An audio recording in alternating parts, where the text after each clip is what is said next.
Hey guys, E here from Virginia Grace Living. As you can see, it's a little snowy and icy out here today, so I'm glad that I was able to get all the compost yesterday from the dump. I'm just coming out here to check on my chickens, how they're doing. How y'all doing? Hey. Everybody okay? Bertha? Got food.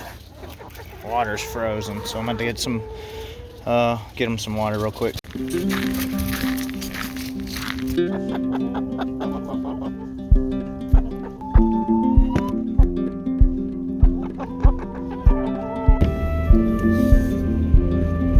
Where else would you want to be on a cold and rainy day but the dump? Picking up some mulch.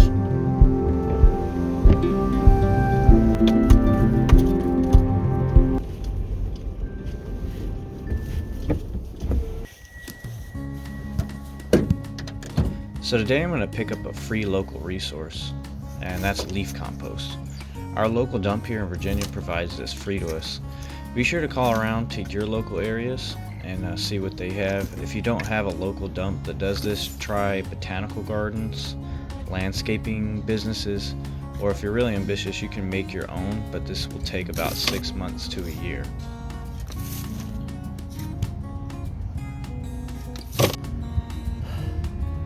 Well, it's not entirely free because you really got to work for it.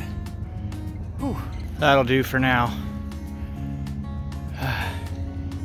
Alright, so I'm going to talk about this compost that I picked up here real quick. You can see it's super dark, and when I was shoveling it, it was steaming, so it's actually been pretty well composted.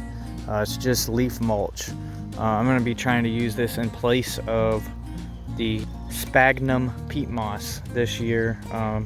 For a couple of different reasons. For one, I'm trying to save a little bit of money. This is free, other than my labor, of course. But it's free. It's good compost, and it helps, me do gardening in a more sustainable way for me, as my, our family, and as well as, there's some debate on the sphagnum peat moss's sustainability and it being a non-renewable resource. But there are some, methods that they've been using to harvest that in a better and renewable way. But either way, I'm not here to tell you what to do on that. If you want to use it, by all means, use it. But enough peat moss to fill all the raised beds that I need, it would be pretty expensive as well. So, trying to do this as economically and as sustainably as possible. So I get a lot of, people saying, oh, that's full of bugs or whatever, right? Well, I used that in my garden bed over here this fall, and everything's doing really well. Still, obviously, I've already harvested all the crowns of my broccoli, and but I'm still getting greens, from my collards and all that. And honestly, I had so little bug pressure on this bed that it was pretty amazing. I had people asking me over and over again, how does your stuff not getting eat up by bugs and this, that, and the other? So I don't think that it's necessarily a huge issue to use this, but if you had an issue with your location in the past, then possibly I wouldn't use it. But for me personally, it works really well, and it's hard work to load up the truck by yourself with a shovel, but it saves money and it's good exercise for me anyway. So we're going to be using it. I think it's going to work great. I'm going to also be using some manure and some sand, and I'll mix it all together.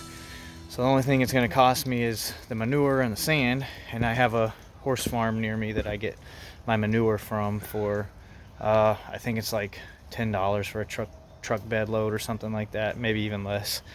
But yeah, so I'm going to go ahead and pull up some of these covers that I have in my raised beds and throw down some of the leaf mold compost, and then I'll come back later on when I have a chance to go and get the manure.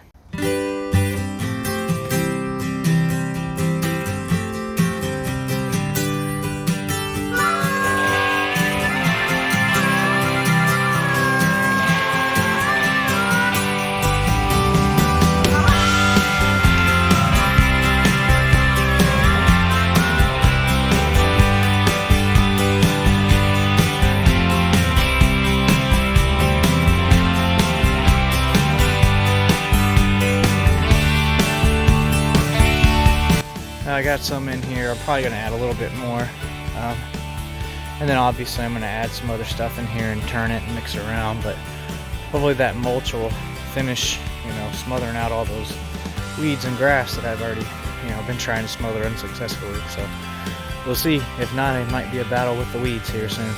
Another quick closer up look. You can just see how airy this is. It's obviously wet right now, but it's not clumping together. It does hold some moisture, so that's good. It'll be good for moisture retention. And then it's gonna kind of do what peat moss is gonna do for us instead of using peat moss. So yeah, it smells like compost, very sweet, and yeah, hopefully it's gonna work good for us. All right, well, you can see it's nasty and rainy out here today, which I kind of almost prefer. Believe it or not, after I got started, I was like, this is gonna suck. But if I was doing this out in the heat and just loading trucks and messing with all this compost, I'd probably overheat. So my body warmed up, felt good. It was a good exercise. Got these semi full. Gonna go check this other side real quick and show you guys. Obviously I still have to add some more stuff to the beds, but it feels good to get things done. Things are coming up real quick with all this gardening, and I need to have dirt and beds full of dirt in order to put things in the dirt.